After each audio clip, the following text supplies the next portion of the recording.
Can we start this conversation series by saying the theme out loud together, right where you are?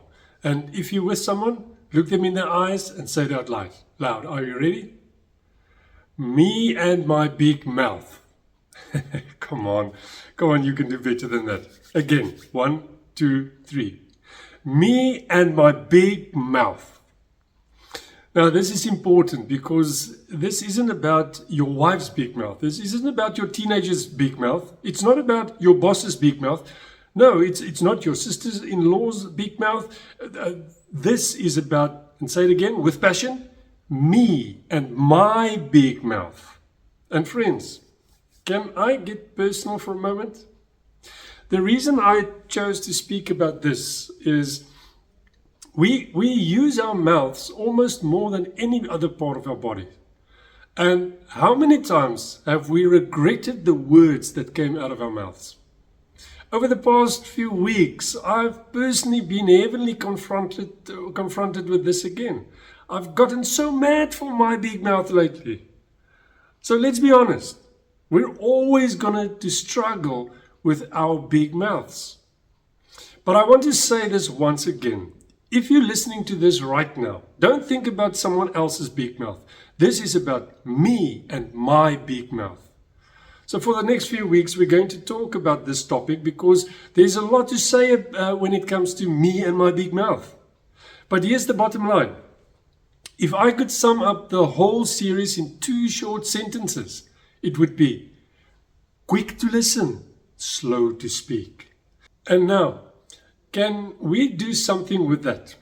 Put your hands on your lap, make fists, then open them quickly when you say quick to listen, and then slowly close it when you say slow to speak. Let's do it again. Quick to listen, slow to speak. One more time, but say it even slower. Quick to listen, slow to speak. Why are we doing this? Well, have you noticed that, or maybe you haven't, but according to the experts, during conflict or arguments, we tend to clench our fists. And when our fists clench, it usually means your mind shuts down and your ears close and your heart closes and you switch into attack mode and you just completely shut down. It's like this store is closed. And here's the interesting thing. The reason we shut down is because both parties in the conflict usually want the same thing. Both parties in any conflict want to be heard and want to be understood. I want you to be quick to listen and slow to speak, and you want me to be quick to listen and slow to speak, because you want to be heard and understood, and I want to be heard and understood. And we may never fully agree, but please, just listen to me. That's how we feel. We may never agree on what we're arguing about. You'll feel that you're right and I'll feel that I'm right. But for heaven's sake, just listen to me. And if you have to say something, if you must interrupt me, please just make noises that sounds like you listening, like, okay, I hear you. If words are going to come out of your mouth, I don't want to hear how you disagree with me, or I don't want to hear explanations or hear your arguments. Just hear me out. And please try to understand what I'm saying. And friends, this frustration goes both ways, because I'll only understand you if I feel you understand me, and you will only understand me if I feel I understand you. Isn't it true? Okay, so quick to listen, slow to speak. And I'll say it again. Don't think of someone else right now. Think about you and your big mouth. Can you imagine what would happen if we could all get this right? Quick to listen, slow to speak. Now, that isn't a thought I made up or something I stole from a very clever psychologist. This is a quote from a letter written by James. Now, James had a very famous brother, Jesus. Can you imagine growing up with Jesus as your older brother? Now, James only really came onto the scene after Jesus rose from the dead. And why? Well, What would you think if your older brother told you that he's the Messiah, he's the Son of God? Jesus thought his brother was crazy. And you can hear it in a few remarks James made during Jesus' ministry.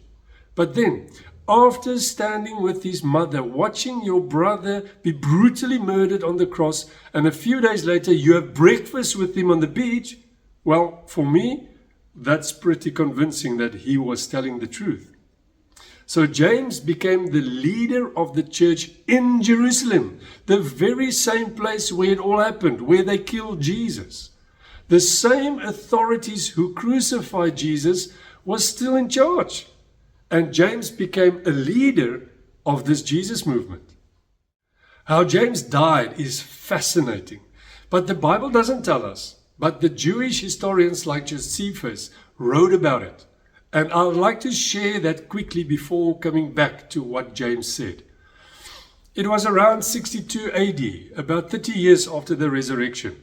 James, he was preaching to the church about the resurrection of Jesus because it's huge. It's the ultimate sign of everything. And the high priest at that time was Ananias, a Sadducee. They believed people were just here for God's entertainment. When you die, that's it. It's over. Sadducees did not believe in the resurrection of the dead. And Ananias rejected everything James was teaching. Now at that time, the Roman governor of Judea, the region where Jerusalem was Festus. And during Ananias' time, Festus died. And according to Roman law, until a new governor was appointed, the high priest was in charge. Now, Ananias saw this as an opportunity to get rid of James. He accused James of temple crimes, disturbing the peace and breaking Jewish law. So Ananias had James arrested and brought him before the full court. They sentenced him and they stoned James to death. Stoned. They threw rocks at him until he died. James was stoned because he believed his brother was his savior, the true Messiah. James was so loved in Jerusalem that he had a nickname, James the Just, and yet he was killed because of injustice. Now, before all this happened, James wrote a letter to the churches, and in this letter he wrote about the importance of listening in relationships and speaking at the right time. James starts the letter in an incredible way. And to really appreciate it, remember, women had no rights at that time, like zero. But James took the fact that his brother Jesus put everyone on the same level so seriously that he begins his letter like this. Understand this, my dear brothers and sisters. You must all be quick to listen, slow to speak, and slow to get angry. In other words, before you do or say anything, be quick to listen. That's why he says it first. And isn't that what we want others to do for us? And I think James would say right here, exactly like the words of my brother. Do to others as you would like them to do to you. Do you want people to listen to you? Yes. Do you want to be understood? Yes. Then you, Johnny, the first thing you need to do is be quick to listen.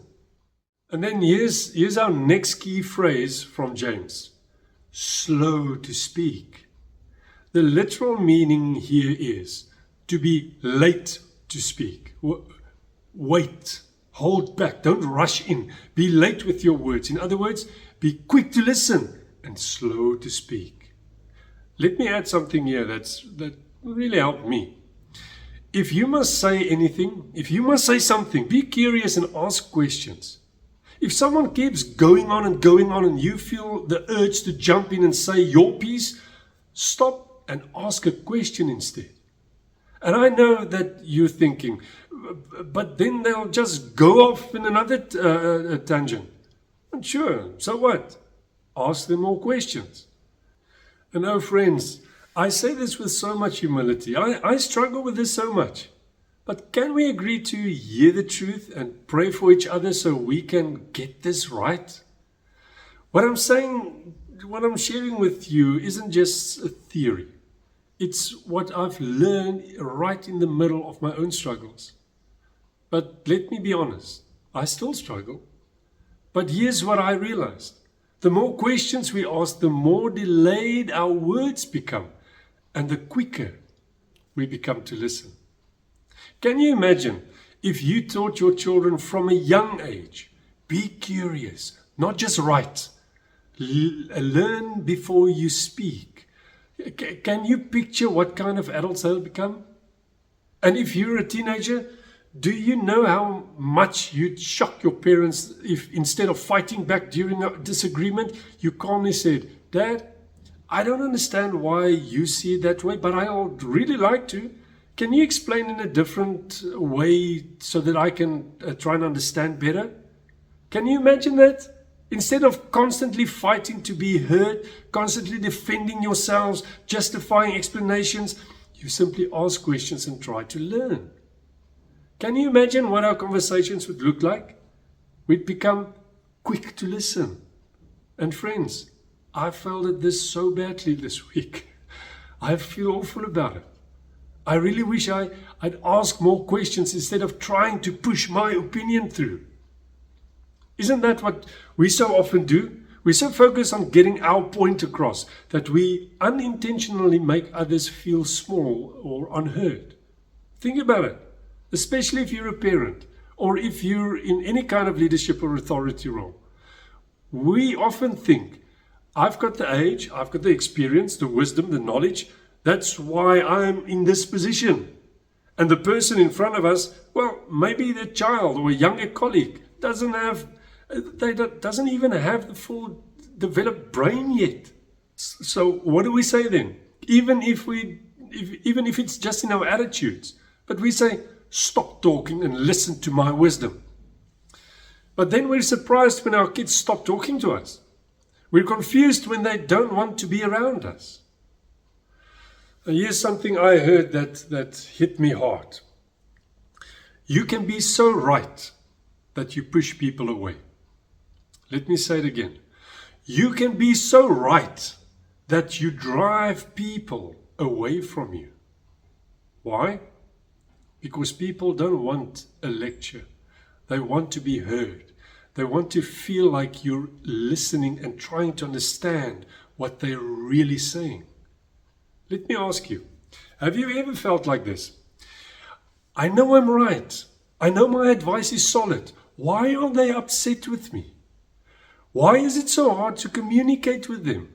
Why aren't they hearing me? And James would look you in the eye and say, Johnny, you're being a complete idiot. You're not quick to listen and slow to speak. You are quick to speak and slow to listen. And as a dad, I can tell you this.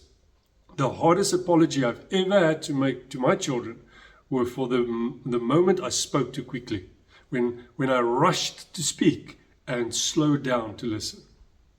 Please, be quick to listen and slow to speak. Now, if you get this part right, what James says next makes so much more sense.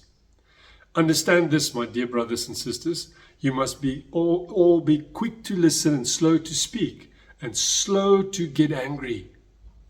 Anger, that's both reaction and a choice. But if you choose to be curious, if you choose to ask questions instead of reacting, you'll be far less likely to get angry. And we all know this. There are different flavors of anger. The cold shoulder and sulking. What's wrong? Nothing. Or the volcano, a sudden explosion. Or the silent treatment. The non-stop verbal onslaught. But the anger James is warning us about here is the kind that leads to impulsive, misinformed, relationship-destroying consequences. Here's James' point. The longer you listen, the more you learn. The more you learn, the less angry you'll become. Let me say something that may sound obvious, but it's so important. Everything someone does makes sense to them. It's deep, right? Let me take it further. Everything someone says makes sense to them. No one speaks nonsense on purpose, well, normally. And even further, everything someone thinks or believes makes sense to them. Next time you say, I just don't understand why you would do that. Or why would you say that? Or why would they think that? Well, let me give you a clue why. You don't have the answer. And if you don't know the answer, then you are the one who needs to learn something.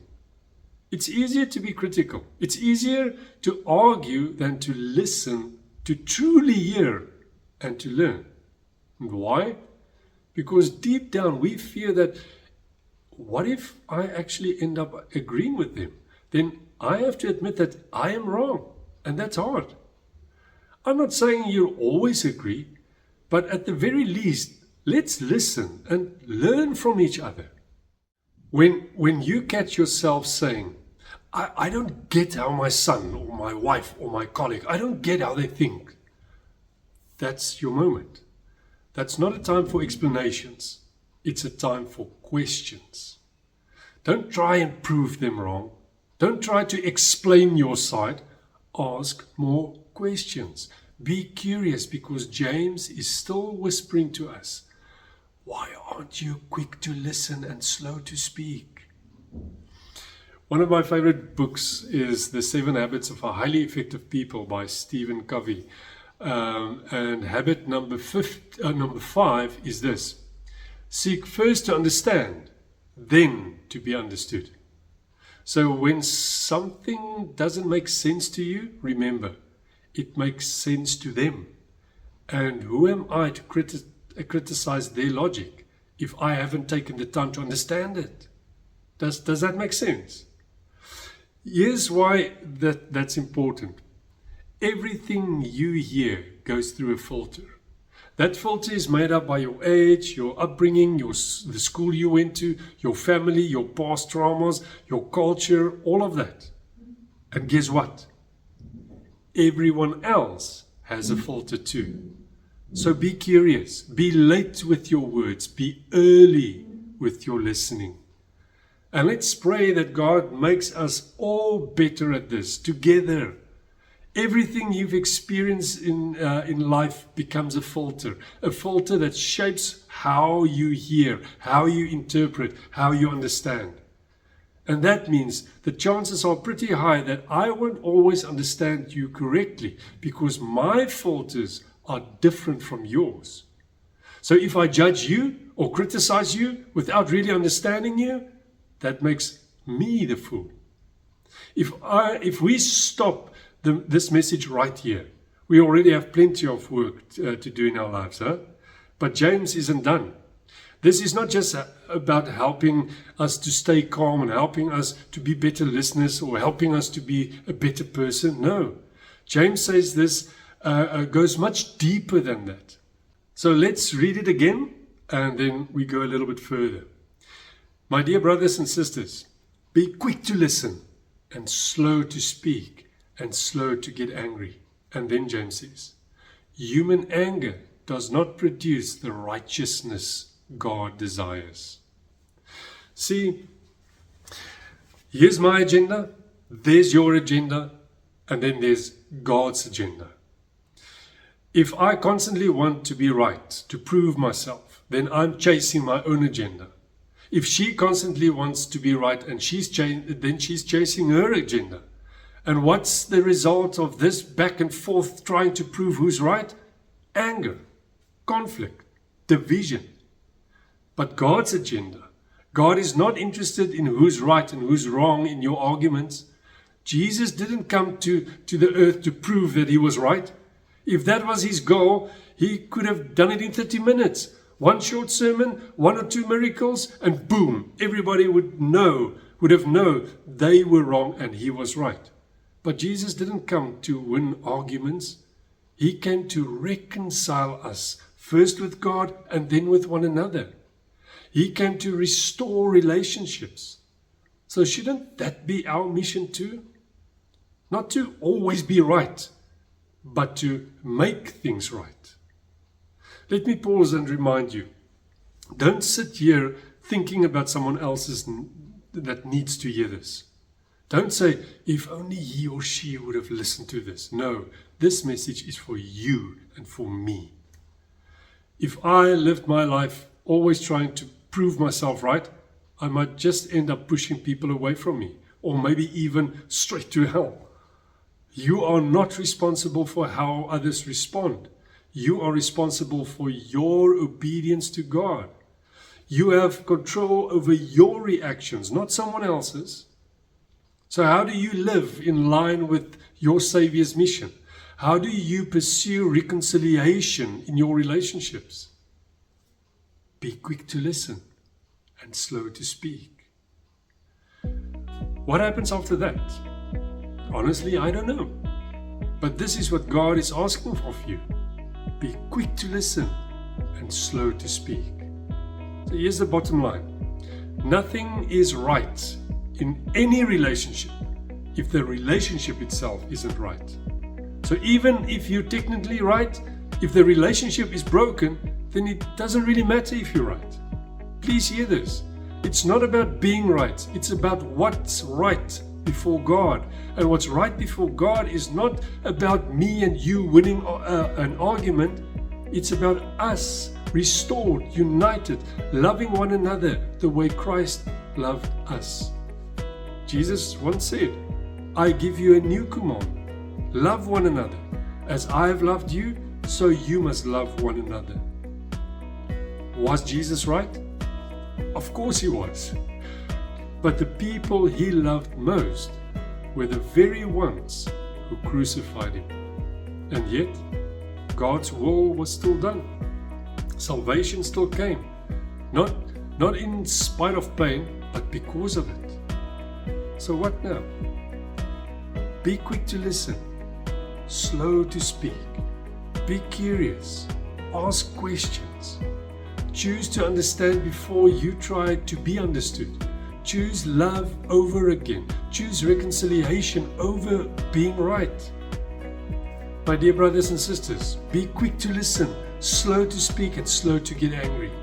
Human anger does not produce the righteousness God desires. So, let's say it out loud together one more time. Be quick to listen and slow to speak.